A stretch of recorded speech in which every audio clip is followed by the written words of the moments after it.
Hello and welcome to another episode of Transformation Time. Every Thursday, I host a show, either Transformation Time or Behind the Scenes. My name is Diana, and our guest speaker for today will be Sandro. I'm so excited to have him on because this show, Transformation Time, we get to learn about what changes they had to make to get to where they are in their lives, what fears they've had to conquer to get to, again, where they are, just getting to know them. Because as you start advancing in your careers, into your entrepreneur or real estate lives, you really start realizing it's all about you. The changes you have to make it within yourself to get to where you want to be. So I can see lots of highs. Hi everyone. I'm just going to get Sandro on. Give me 1 second. And you're going to get to hear about his journey.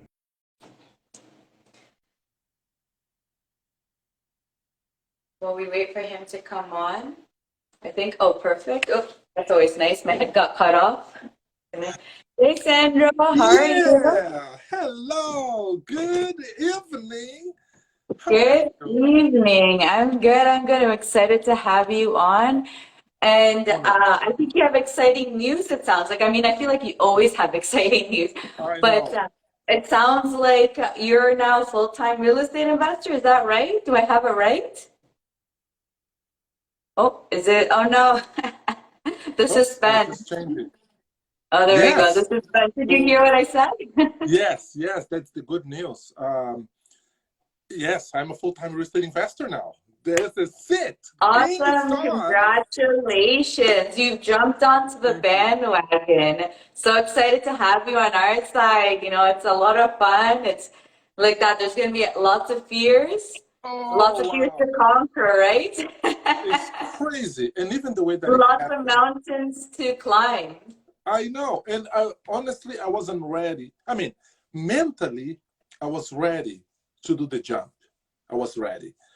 Hmm. But, when you're just lingering towards that fake sense of security. So, Hmm. this actually happened this week. Because on top of coaching, so I'm doing coaching and I'm doing public speaking, and I'm on the roads with Alfonso on the masterminds, and I am also finalizing a book with another investors. So a lot of things on the go, and then the 9 to 5. So this Hmm. week, Yeah, I don't know how you did it, to be honest. uh, But before we get into all of that, let's yes, just start with the viewers. Like, let's let the viewers know what is your real estate strategy? Like, just anything you'd like to share about who you are. yes. So once again, I just want to start saying thank you so much for giving me the opportunity to talk to your viewers in your podcast. Like, you are doing amazing things. You are going so far, and your name is on their circle. So like, I want to be there, and there we go. Dream coming true tonight. Here I am. So thank you. Thank you. Thank Yeah. you. So, as you guys know, my name is Sandro, as known as Sandro Canada or Mr. Bull Tie, even though I don't have my bull tie tonight. It's kind of hot, but usually it's a few things that I've been branding myself. So it'll be either known as Sandro Canada or Mr. Bull Tie, if you like. And I immigrated to Canada in 2010 from Brazil, born and raised in São Paulo, like a big city, Toronto in steroids, if I will. And when I moved here, one of the first, actually, when I was on the airplane, it's about 11 hours flight, I read Rich Dad Poor Dad book from Robert Kiyosaki. And when I got here, that was 2010, at the end of 2010, and I realized that the strategies that he talks on the book can be applied not just in the US, but also in Canada. I thought to myself, I'm going to do this. I will be a real estate investor. I had no idea how. I just found an opportunity to buy a condo, and I bought a condo, like a mid-unit on the second floor. Was a bad purchase when I think about everything I know today. But at the time, was a great way to start. 8 months later, bought another condo, and then I tried to buy a house, and then the bank came to me and whoa, whoa, whoa, no more money for you. Your debt ratio is too high. Debt ratio, what are you talking about? And I couldn't understand. I didn't give up, kept going with my career. And then 2016, a group of Brazilian friends, we got together. Said, the only way you can buy my property is if you buy together. And then we bought a property near to a school. We're renting the rooms for the students. And then 2019, the pandemic happened. Well, at this time, I was working on sales. And as an outside sales professional, you go to people's houses to sell furnaces, air conditioners, heating, and cooling systems. But with the pandemic and all the restrictions, I could not go anywhere. And I turned to Janet, my wife, and I told her, you know what? I will be a full-time investor now. I was like, whoa, what do you mean? You got to go find education.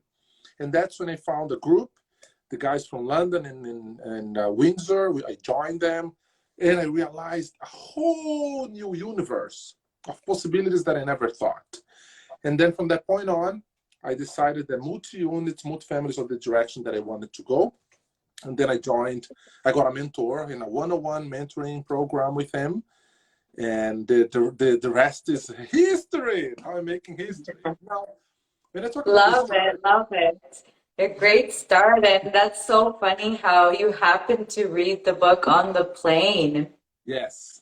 So I feel like there's lots of phases I feel like you've probably gone through. You know, just for example, the phase of leaving Brazil and coming to a country that you don't really know anything about and like learning the culture and the ways there are and like that, and then wanting to get into real estate. How was all that transition for you? Because that's a lot of changes to go Yeah. through.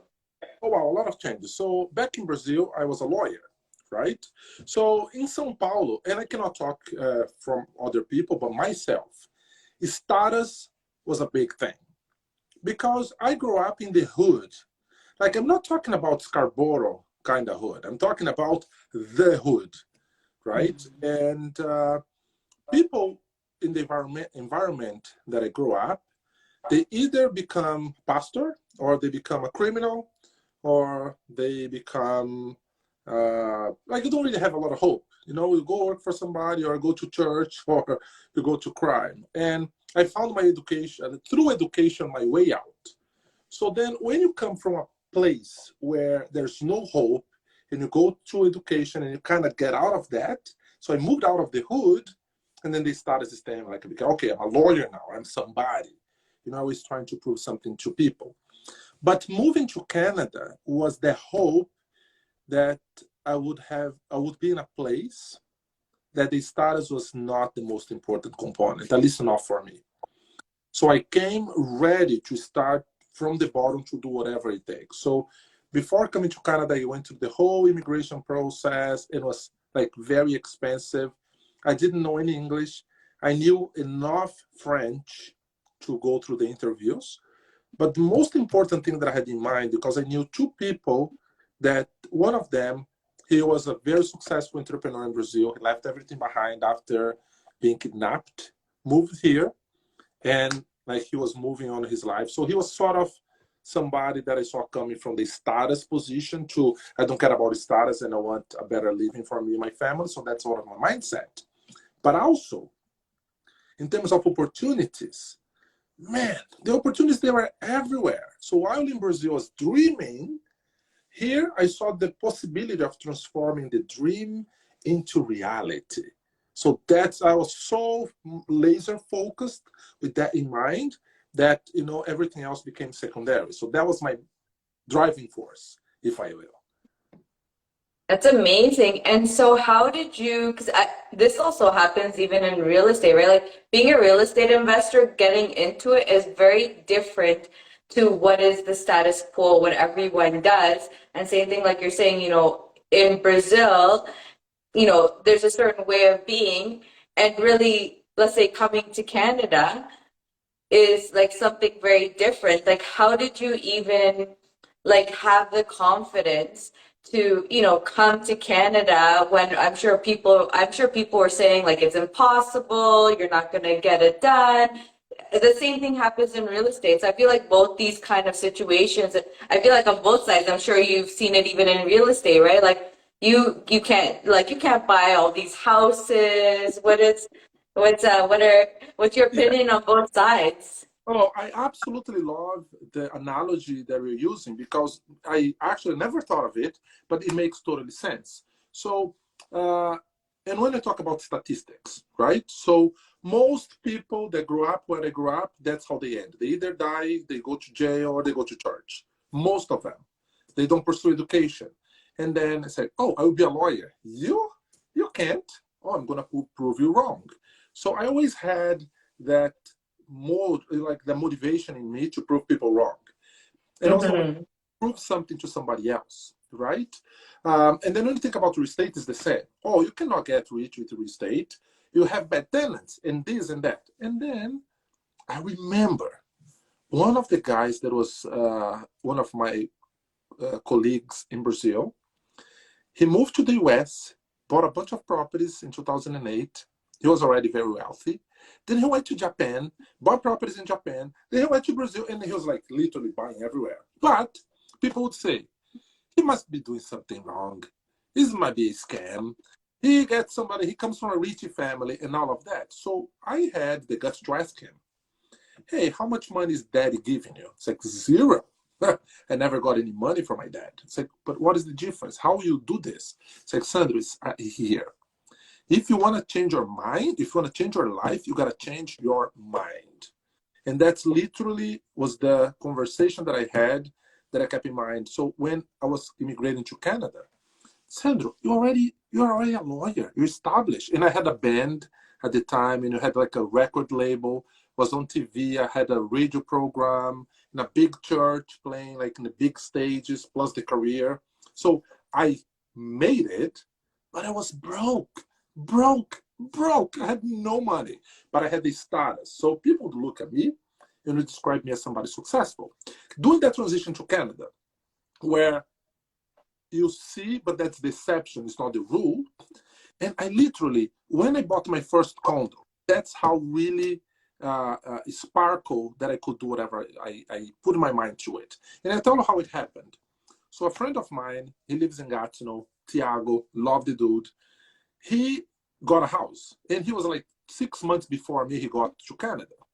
But then I was thinking, well, he probably came from Brazil with a lot of money, or so I asked him, so how much money you brought? It's like, oh no, I went to the bank and they gave me a mortgage. Yeah, I tried, and I had like 6 months here. No, go talk to this guy. I went to the bank, talked to that guy, and I've learned that they had a special program for newcomers. I was working as self-employed at the time for Bell, and I had to save money to pay my taxes. So a condo came up, and the down payment was something like $10,000 down payment. And I had like $8,000 to pay taxes. And I had this idea.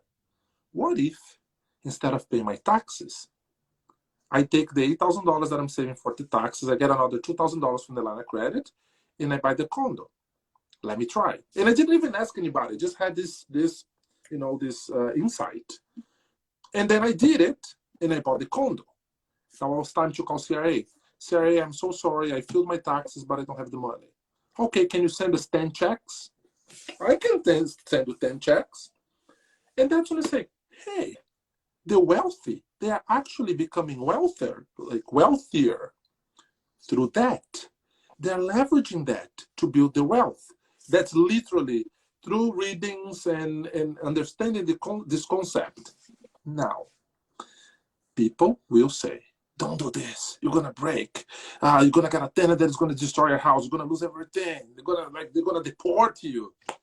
And I'm thinking, okay, it's impossible that all the landlords out there, they are through that situation. So the house that I was living in, I was renting. I bought the condo, rent to a friend, and I was house hacking the rental that I had. So I called the owner, and I asked him, how many houses you own? He said, well, I have approximately $100. How many bad tenants you have? So I go, none, because they don't pay, I kick them out. And this guy's like an Italian guy, kind of mafioso, if I will. Not mafioso. So he Like, knows how to get his bad oh, yeah. tenants out, basically. And I told him, can you teach me? It's like, of course not. I want you to pay rent for me. That was his response. It's like, oh, somebody's going to teach me this.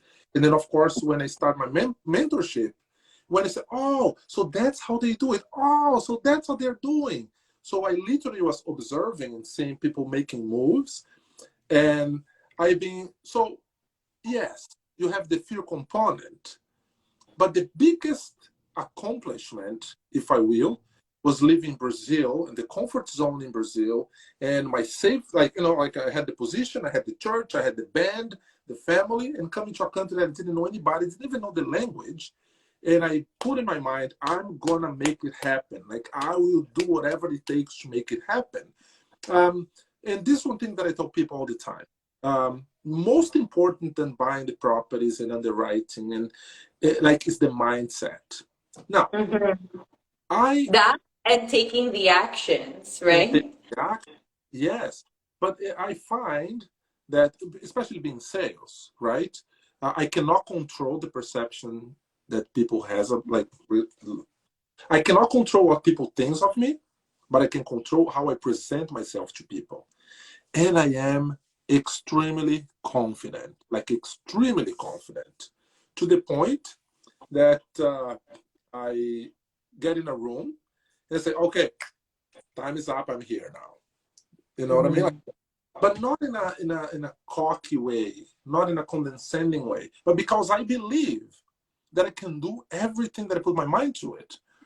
And this And I week, think it's your experiences, right? yeah, Like you've gone against the grain, as like I like to say, for so long that it's just like it's in you. It's easy to be like people do this way and you're going that way. I'm yeah, curious actually in the audience, how have you guys gone against the grain to get to the things that you want? Just curious what the audience have to say on that. But yeah, I feel like when you're going against the grain, and you're proving it's like you're proving to yourself that it's working, and even you'll go through like bumps in the roads, but you keep on pursuing it because you know what you want. And I can tell like yeah. with what you're saying that you have the goal, and it's a non-negotiable, it's getting accomplished. And when you have that mentality, it that you gain so much confidence from that. Oh, 100%. Now, of course, your surroundings, they will put an impact on it. Because I remember my very first coaching call, my mentor, he asked me, okay, so Sandro, what is your number? And my magic number was, oh, I want to have a $2 million net worth. But again, I bought a condo for 150,000, then another condo for 122,000, then a house for 500. So that's where my mind was going. So think about 2 million was a bigger number. And then he said, "Well, Sandro, like you can make that in one deal." What? And that was like 2015. Now, the expansion of the mind is also another important aspect. And I tell you why. Last week, I put an offer on a portfolio in Niagara. So the seller is selling a building and a piece of land, but it has to be both sold together. So I was talking to the agent, and she said, okay, put an offer. You can be aggressive. And the offer was $39.5 million offer, right? So if I come to a group with people like you, say, Sandro, $40 million, yes, you can get it. If you say this to anybody else, people say, who you think you are? What I'd be did you like, are you say? crazy? Exactly. Are you crazy? Where are you going to find the money? And all of these questions. And I'm realizing, well, the same effort that I have to put to buy a $200,000 house, the underwriting, the due diligence is exactly the same. Of course, the proportion is slightly different, but the thinking process is the same. So I'm allowing myself to be in this position because this is the second large offer that I put in. And it's just a matter of time. More big offers I do, it's just a matter of time that I'll be signing a $40 million deal type of portfolio. And I do not leave aside the smaller projects. It's like when you go fishing. You get the small fishes, yes, I want to get the big one. But if the small fishes are coming, and then when I get a bigger fish, then I dispose the smaller ones to make space. But all that to say, Diane, I, again, come from like very humble beginnings, that even when I started talking to people about immigration, I'm going to immigrate to Canada. I'm going to go there to wash toilets. And I, like, again, I see nothing wrong in cleaning toilets and all of that. But in Brazil, they have that idea that if you're doing this type of labor work, you're doing the sub work, right? You have a career going to there. You don't even speak the language. Oh, I'm going to learn. And yes, I self-taught myself French. I self-taught myself English. Like the motivation to make it happen. Now, what changed in my thinking process is, other than want to prove something to other people, I want to prove to myself that I can do things that I put my mind to it. And that's what keeps me moving, right? More than anything else. 100%. And isn't it like, at least for me, I feel like the things that you're saying is very similar. It's kind of like a challenge within yourself, right? Like, what can I make myself do? Like, once you start learning about mindset and the possibilities and how easy it is to understand that it's we ourselves are the people that stop ourselves from doing things. It's so fascinating to just see. And it's kind of like you use yourself as like a game, like what can I make myself do now, Yeah. Yeah. And there's another thing. So when you think about my career as a real estate investor, so this week, one thing, and I tell everybody, when people ask me what I do for a living, my answer is, I'm a real estate investor. Oh, really? You have a license? Oh, no. The realtor actually works for me. What? Yes. The realtor find the properties and then I buy them and then I rent them out and I'm creating generational wealth. How do you do this? There's always a follow-up question, right? Like the following up. People get very confused, right? You say Yeah. real estate investor and they think you're a realtor, and I'm like, no, no, no. Like you said, I'm like, I use them. I definitely use them, but I Yes. do not do that. Yes. And then some people at work, they start following me and they see what I'm doing on social media. And I'm always sharing the deals that I'm working on and the conference that I'm going to speak on. So this week, the owner of the company called me for a meeting. Sandro, let's go for a coffee. Let's go for a coffee. And then say, I'm going to tell you one thing, Sandro. You're not passionate about HVAC. It's like, no, I'm not. I'm not passionate about HVAC. You're right about that. It's like, what are you doing here? It's like, well, I have a job, and when I'm qualifying for my deals, it's good to show a nice T4, and it pays well. I said, Sandro, I'm not going to fire you because you're a phenomenal salesperson, but you got to make a decision.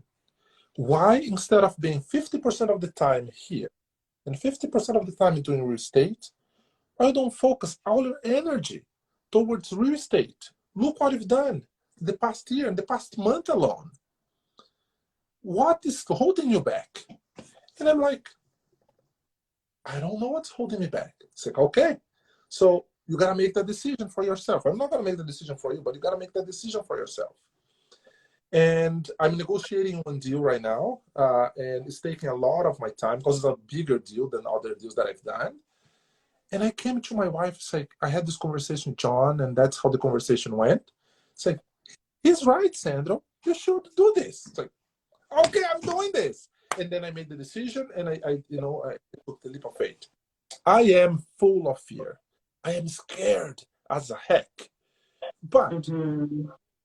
being courageous is not that you don't have fear, but it's that you're going to take action despite of our fears, right? 100%. Very well said. I totally believe that. We will never be able to get rid of our fears. As we change, we will always have those fears come up.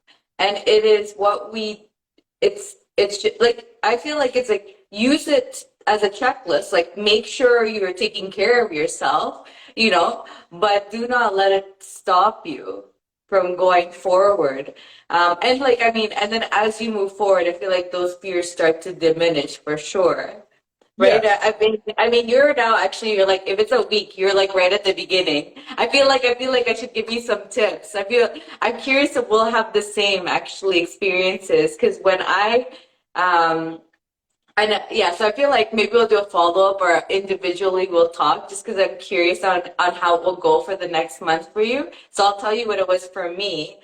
The first week I was super busy. I had so many meetings and everything. And I mean, I had meetings throughout the month, but I went into the second week, I went into a huge fear of like, what am I doing? I can't believe I did this. This is the craziest thing ever. I'm not doing what other people are doing. And I was like scared for some reason, even though when I finished, I have consistent income and I matched my income. So I was good. And I had so much more other money that I got from like bigger like flips and stuff where I make big money, but I usually don't like to consider that part of my consistent income because I'm a very much like conservative person where it's like I need to know how much I make each month. But I still went through these like crazy fears of just like, what the hell did I do, you know? So I'll be Oh, curious to hear yours like that maybe in a month or something. yeah. But You're there, like, you're gonna go through a roller coaster. no, but there's one thing. So, and again, I'm on sales, and I am a good sale. Like I am good in sales. Like I can sell. The previous company, I came in and I was already like after 2 months, I was already the number one in the region. So I know how to sell. But for the past 2 months, I haven't done a single sale. So I've been without selling or without the income for 2 months. And yet, doing coaching and the trips and everything else. And then he even asked, Sandro, you haven't done any sale. Like you have zero income coming from the HVAC. It's like, oh, yeah, you're right. But here's what happened. In those 2 months that I didn't have any sales, I was basically being intensifying my activities in real estate, but I never made the commitment, okay, guys, I'm out, right? The next initiative. But the craziest thing for me was submitting my net worth statement for the deal that I'm doing because I'm buying real estate in a business combined. And my biggest fear was when you have to put who is your employer and what is your salary. And it's like, man, now I have no income, no job. What am I going to say? So I called the advisor. It's like, oh, Sandra, the business itself qualifies. They just want to make sure that your T4 for the past 2 years are solid. So you're going to be fine. Oh, really? But that was my biggest fear. Now, Mhm. what happened to me today? Because usually I'm having the meetings and the conversations, and then I'm working from home. I'm kind of doing both at the same time. And then I finished my meetings at 12 o'clock. So from 12 until 3, I didn't have any meetings or any activities to do. And I just went downstairs to watch TV with my boys. And I didn't have to have my phone on me waiting a call from a customer or something. That was so liberating. Like, and it's like, I already been doing this. I just had to change the switch in my mind. You know what I mean? Mm-hmm. 100%. And accepting it. I feel like it's like an Yeah. acceptance that you have to do. Oh, To yeah. be like, this is actually how things are. And yeah, just accepting it.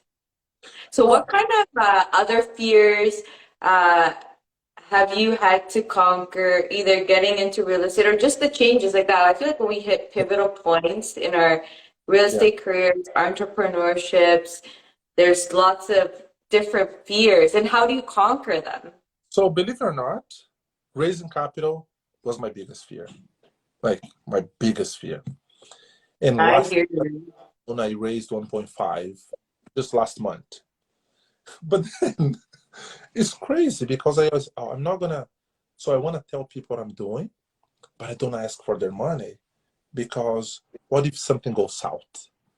It's other people's money. If I lose my money, okay, I just make the money again. But what if I lose other people's money? Mm-hmm. And then of course, the way for me to overcome that fear was to surround myself with people that raised like millions of dollars. So I went in a conference Mm-hmm. and I spent my time like a glue to those two guys. They were like raising massive amount of money. And I asked them the questions. So what is easier, just to raise like $1 million or to raise $100,000? It's like, Sandro, it's easier to raise $1 million other than $50,000, because people who are writing $1 million check, they know they can lose, and that's part of the game. But if you raise somebody that comes with 50,000, for a lot of people, that's all that they have. Okay, but how do I get there? Well, you're already there. You have to believe it. And then he said that. I was like, okay, that makes no sense. And then I did one deal. And Diana, I kid you not, I had shares of $24,000. It was like we raised all the capital that we needed. It was a total of $500,000 in blocks of 24. So guess what? 20 people putting 24,000 was kind of the direction. And then another deal came along, and the minimum investment was 300,000. That's when I overcame that fear. So I went to my social media and I posted, I'm working on this deal. If you're interested in learning more about it, please send me a DM, let's connect. And then this investor, she's a well-known, over 30 years in the industry. She sent me a private message. Sandro, I've been following you for over a year. I like your drive, I like the grind, and I like the hustle. I like work ethics. I want more information about this deal. What? Oh my goodness. I was freaking out. Okay, let's jump in a call. And then the call is starting, and I was like freaking out. I put my face of confidence in, had the conversation, sent her the package, and she said, yes, I'm signing the deal. And then in my mind, wait a minute. It was a 40-minute conversation. I sent the package. It's just dropping 300,000. And with the people that raised 24,000 meetings and meetings and meetings and calls, that was a switch. Say, oh, so I'm going to stretch myself a little bit. So the way that I do personally, I keep challenging myself, and then when I overcome the first fear, then I try to do something that is a bit scarier, because I don't want to get back to my comfort zone, right? And then that is like babe steps. Okay, did this, let me stretch myself a little bit, let's stretch myself a little bit, let's stretch myself a little bit. And like the band just keeps expanding, right? Now, a lot of people, they talk about leveraging people's time, other people's money, other people's credit. And I thought to myself, why not, on top of that, leverage other people's deals? Because then I don't need to reinvent the wheel. I just learn as I go, and I already have a track record. So then I start calling people that are already in the game, that they already have their name out there. Hey, can I help in any capacity? Do you need help to raise capital? And that's how it sort of started, and then it becomes like more organic, and then being the conferences and talking to people, and they see what I'm doing. That consistency is building the credibility. Even when I'm in a conference, I post, I'm here this weekend. My kids are home jumping on the pool. My investors are on the beach or in the Caribbean, and I'm here investing on myself to make sure that I'm taking care of your money. Send me a message if you want to connect. And all those little nuggets that I'm putting out there is literally turning to capital. And when people say that the biggest investment that we make is when we invest in ourselves, Diane, I can tell you, in my personal experience, this is the reality of my life right now. I joined the game. 100%. And now, how do we convince the viewers to understand this? Because I'm in the same boat with you. I'm just like, that's why I have this show, right? Because it's just like everyone needs to understand how important transformation time, how important transformations are to get further and changes. Any Well, tips to kind of incentivize people to understand it? yeah, so a few things, right? So, and today I even post on my Facebook. The mindset is the number one, right? You gotta be open to change the way that we think. So if you want to change your life, you gotta change the way you think. You gotta think outside of the box. So today, Robert Kiyosaki, he tweeted, like he put a tweet up, was today or yesterday? Is not what is in your wallet, is what is in your head. All the markets crashing, real estate, stocks, gold, silver, Bitcoin, middle class ripped out by higher oil inflation. yet the rich are getting richer. The difference is in head, not wallet. Okay? I'm saying this to share with everyone that is watching this. Guys, I came from Brazil only 12 years ago. That's nothing. I can just go here. And when I decided to become a professional real estate investor, which was 2019, that I actually decided to pay for education, I had $130,000 in credit cards and line of credit debt. Because I was trying to invest without any base, any knowledge. So I was literally throwing money to the wind. I got myself educated, and I can tell you that today, I'm not going to give numbers, but I'm going to give an idea. So how many digits is this? Okay, so my portfolio today is like mid 8 figures value. Okay. Mm-hmm. So how can somebody in 3.5 years, 4 years, come from minus $130,000 in debt to a massive asset value? Is connecting yourself with people that are taking action. If you think an ego, but you keep walking around chicken, I'm sorry, you're gonna keep eating grass. But if you're an eagle, you gotta fly high. Or I don't call myself eagle, but people are, Sandro, you're a chicken yourself. But I think I'm an eagle, so I'm hanging out with eagles. So then, not fake until you make it. No, you behave so you become. Right? Now, my mind that people are okay in accumulating hundreds, tens of thousands of dollars in education, formal education, which there's its value, but it's broken system. And then you say, hey, why do you invest 20, 30, $50,000 to get educated in real estate, for example? This money can come back like within months. But people like, oh, no, it's too risky. I was actually telling somebody very close to me, think about this. People are okay in leverage the credit card, the line of credit, in the house to buy liabilities, but they freak out when it's to leverage credit to buy assets. You don't need to start big. You don't need to put the first offer in a $30 million, $40 million offer. But you can start with a house that costs $250,000, you do a cosmetic update, and you sell the property for $300,000. Pay everybody out, and you still are left with $25,000, $30,000. Oh, I'm not handy, I don't know how to do it. Try wholesaling. Try connecting. Okay, Diana has the deal, Sandro has a deal, and Johnny has the money. Make the connection. Get a referral bonus. You make $1,500, $2,000. You can get creative. But people, they are afraid. So then to overcome that fear, my best advice is connect with people that are already doing. And they'll be happy to show you the way. I'm so happy to show people the way.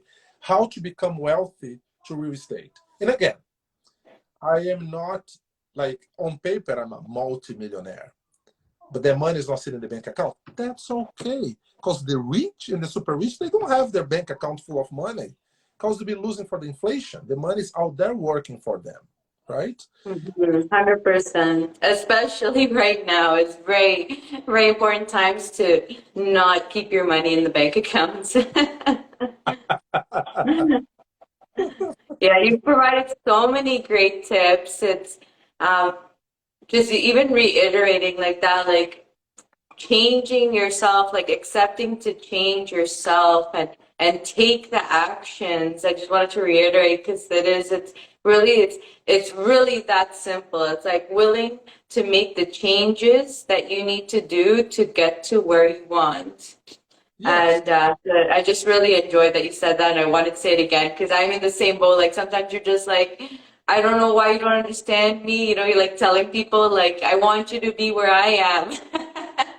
Yes. Yes. Yes. And this will tell people, say, guys, I don't want to get rich just by myself. I don't want to be there by myself. I want you to come with me. So, and I tell people, like I brought my wife today, and you drive in the most expensive neighborhood in town, and then just like dreaming. And my wife, she comes from a very conservative background. My in-laws, like bureaucrats, government employees, like that, and which is okay, it's amazing, but it's not the path that I want to take. So I was even telling her, I was like, Janet, you pay no taxes to dream. Dream is free. Now, how we transform the dream into reality? Then establish goals, and I always do the reverse engineer. Somebody came to me another day, I want to have $500 in 5 years. Okay, the market they're in, what is the average per door? 200,000. Okay, so we're talking about $100 million asset. So we scared them. Say, but guys, it's just zeros and commas. Do not be afraid of zeros and commas. Just understand how am I going to get to $100, which I did in 2021. My goal was to get $100, and I acquired $114 in 2014. Now, of course, people think, oh, wow, he is loaded. But I'm leveraging other people's deals. So I don't mind to have 5% here, 0.5% over there, 50% over there. Combined, my goal is to have 15 to 20% of that. Well, if I build $1 billion portfolio, 15 to 20% of that is not bad, right? But there's a, right? You have a path. And guys, I will say this. Most important than the financial goal or the number, whatever number you have in your mind, either it's 100,000 or a million or 100 million or a billion, the most important thing is who you become in the journey towards your goals, right? And that's for me most important. People, Sandro, why are you doing real estate? Before I would say, I want my time back, which is a lie because then you get busy with other things.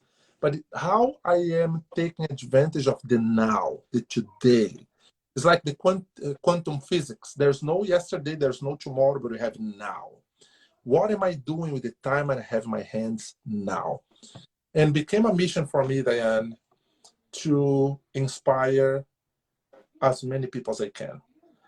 I'm losing friends on the way. I'm getting haters, the non-sayers, but I am, getting myself protected. How? Being surrounded by like-minded people like you, because then when I'm feeling down, I'm not going to call somebody and say, yeah, I told you so. You see, come here. No. I want to call somebody that will give me a kick on the butt and challenge me. Son, what are you doing? Look to your goals. And I have here my goals written there. I have here in the office another one with the asset value that I want to have in the next 5 to 10 years. Keep reminding myself, right? And then you can accomplish anything you put your mind to it. 100%. Really well put. I love it. It's so true.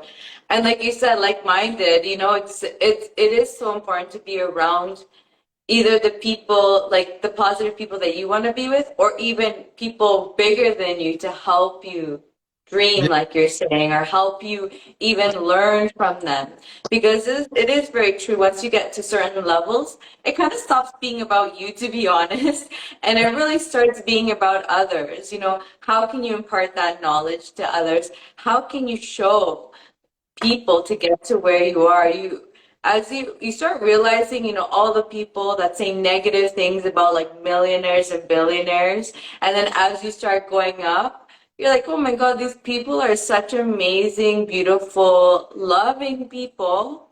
And it's just insane to see that it's more their insecurities, their excuses, that's why they're there and you're down here. Like I'd rather be angry with them because so that it doesn't make me, because then I'm feeling inferior that I'm down there. So I'd rather say all this negative stuff, to make me feel better. And it's just yes, like, if you only knew what's up here, in our world, and I'm yes, ready to go with you to the top, seeing what all those people up yeah. there are doing. It's just amazing. It's amazing, like when you think, and I remember, and I mean, aside the political discussion, but when you think about Donald Trump, okay, and for a second, and hear me out, he declared his tax, they gave his tax return, and people were outraged that he only paid $700 in taxes. And then, in my way of seeing, people there was they were asking the wrong question. Instead of saying, "How dare he's a billionaire only paying 700?" When I think the question should be, "How does he do that? What do I have to do that as well?" Right? But Mhm. you have a bucket full of crabs, and then you have one that try to climb out, and then the ones in the bottom that push you back down. No, stay here Yeah. with us. Don't try to get out. Here is comfortable, you know, and that's what I say to people. So I am literally becoming someone that every opportunity I have to talk to somebody, to inspire, to say, guys, get out of the comfort zone. I don't know how to do it. Okay, show you the way. I'm willing to do the work. I'm willing to take these steps. And if people are willing, right? So it's the willingness. And then having a clear goal. I don't know how to have goals. Let's talk about that. I can help you to set up goals. And then let's take action. Oh, I can do it by myself. Okay, give me your hand. But then at some point, like getting a kid and, you know, helping them to move.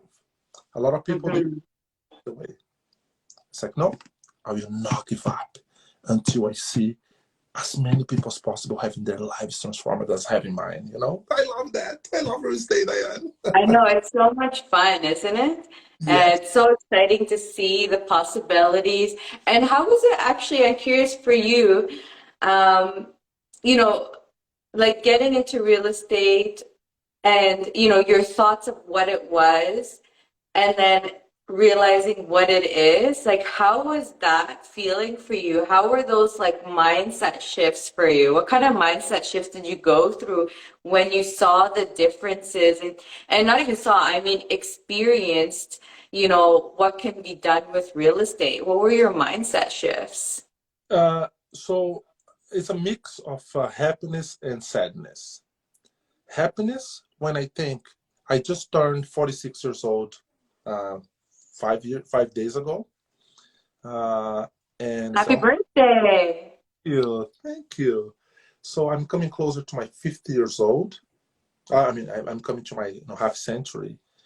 And I realized that I have more than enough. So I could technically, if I decided to sell everything today, I probably would never be able, like, I don't have to work ever again if I don't want to. But then I start thinking, well, but I want to have my kids going to school. Oh, I want to help my parents. So that's the happy side. The sad feeling that I have is when people that I love and they know they have so much potential and I try to show them, they like, they're Sandro, the dreamer again. Right? And they don't understand, right? And you're just like, what can I say to help you understand? Because it's just, you know, like that. It's so different. Because I had an experience once where I like that you're out there, like you don't understand their levels because you're not there. And I remember, for example, like that, it's so hard because you say all you do is just take action. The one for me was like, just do it. And I was like, it's not that simple. What are you talking about? It's not just do it, you know? And it was just like, I never understood. And then as soon as you hit the hurdles, you make these strides, and I'm like, oh my God, it's just doing I'll it. give And an I was just example. like, but it's funny you hear it as a person that's not in it, and Yeah. then you get there and then you hear it. It's like the words completely change. And it's like the strangest thing ever because you're trying to tell these people, but it's like, you know, I understand because I was there and I was just like, it doesn't make sense what you're telling me. It's not that simple, you know? Like one crazy experience that I had. So I was in Niagara for a conference, and I was one of the speakers there. And then I said, "Oh, I'm going to Niagara. I'm going to connect to the real estate agent to visit some properties." And they said, "Oh, we have a building here for sale. Okay, I want to do a walkthrough." And then it was the first time that I was going to do a walkthrough in 100+ unit. It was for sale for 26 million, which is the property that I put the offer a few days ago. So as I was getting ready to go to the hotel, some other investors were there, and one guy said, where are you guys going? Oh, we're gonna do a walkthrough across the street. Oh, how many apartments? Oh, everything. The building. Oh, the building. Yes. How much for sale? 26 million. It's like, 26 million? Where are you gonna get the money? And then that really stuck to me. So anyways, the following day was my turn to be on stage. And it was approximately 160 investors in that room. And then I did a quick exercise. And I said, okay, guys, help me out here. If you personally or somebody that you know closely has $3 million ready to be deployed to invest in real estate, raise your hand. And then now $1 million, now 500. With that exercise, I asked somebody to do the calculations for me, and we found in the room $35 million. I said, guys, I'm just doing this exercise to show you that you don't find the money and then you find the deal. If the deal is good, and if you have the knowledge and you're willing to do the work and take the action, the money will follow. It's not the way around. But people, they don't understand that concept, right? And they rather trade their time for money. And then the entrepreneurs, the action takers, are taking advantage of that and buying that time so they can do the things that they love. And understanding that for me, so this makes me sad that unfortunately, a lot of people that I know personally, they call me the dreamer, they call me snob, they think, oh, this dude, he thinks he's a big thing. He did a couple of deals, he thinks an expert. Those are the non-sayers. They will always exist. It doesn't matter if you're taking action or not. So then I focus my energy to be connected to people that are ready to write the check, or they're ready to learn with me, or ready to partner with me. And then unfortunately, I will leave the non-sayers, halfway. But genuinely makes me sad, because say, guys, it's coming to a day that I will go to the Bahamas with my family to spend the month of December there, because I don't want to be in the cold. And they will say, hey, another guy, they're ripping people off because they're not willing to do the work, but they want to be complaining. Yeah, 100%. And like that, like you said, it is so sad because it's like if you put all that energy into making excuses, into being negative, and just switching to taking action and being around the right people and being positive, like it's insane the amount that people could get done for Yeah. themselves and where they could be. Yes. For your goal, actually, I'm curious, for at the beginning and where you are now, did you expect to be where you are now so soon? Like, what were your time frames like? So my goal in working with a mentor, because he's been helping me to kind of revisit my goals and why not, right? But my final goal, it's like I want to, in 5 years, I want to have 100 doors and I want to have an asset value of $10 million. That was my 5-year goal. But as you are taking the action, you're taking the activity. So I accomplished that in my year one. So then, I did over $10 million asset value and over $100 in 1 year. So then I 10x'd my goals, right? And then as of today, when I'm thinking, oh man, like I wish I could buy a Lamborghini, like saying, and I kid you not, last week I was in a conversation with an investor from Toronto, and like the opportunity to buy the Lamborghini that I wanted came. And which is crazy. Instead of costing money, would make me money, because the idea was to put the Lamborghini on Turo in Toronto, that people pay $1,200 a day. So within 6 months, my down payment money would be back. But then, talking to my wife, it's like, well, I have too many things on the go. I'm not saying no, maybe not yet. But it's crazy, like having a vision board, for example. What I'm trying to understand, that we have the power to create. And when you put the intention to create, man, things, they really happen. So even though that when I look 3 years ago, when I see where I am now I know where I'm going. And this is so clear But in my isn't it also looking back shocking? Like you're just head. like, oh my God, what? How did this, like, you know how it happened, but you still ask, like, how did this happen? Like, why didn't I think of this sooner? Like, why doesn't the world know this, you know? Yes. And even when I'm analyzing deals, when I'm talking to people, it's like, so I'm very creative. And I've been in my community of investors and part of a community, and people are labeling me as one of the most creative individuals there. But because every time that I look into a deal and I like the deal, so let's say they ask for 30% down payment, okay? Oh, but I have to do the renovations, I have to closing costs, acquisition fee, all the fees. Oh, now if I'm buying a $2 million deal, it's not only 800 anymore. Like just throwing numbers there. So then I do another exercise, which all the renovation, all this money that I have to have up front, what else can I buy? And then I start looking other things. Oops, now this deal is better than this deal. And then when I look to the deal itself, why people are walking away from this deal? What is here that people are not seeing? And I start digging, and then I spend time thinking. I say, oh, I can do this, this, and this. Oh, and I can do this, this, and this. And then I do my due diligence, and then it's doable, and then I pull the trigger. And everybody's like out there, but people in general, they want everything for like yesterday. So guys, it's the now. Focus in now. Like, how can I make my life better, my investors' life better, and the people that are in the building better, and the business around, and the city, like all those things that I always spend time thinking when I'm analyzing a deal. And I'm doing like crazy, amazing deals that people are like, how did you find this? It's like, wow, was there the whole time, It's literally seeing the blind spots. And I like that, it's a gift. It's like, yeah. So I'm helping people to also see the blind spots. That's awesome. That's awesome. Last and final question for you. What is your, and I know it's going to change because like that, we see things going quickly. Once you start moving, the train starts moving quite quickly. But what is your 5 to 10-year goal?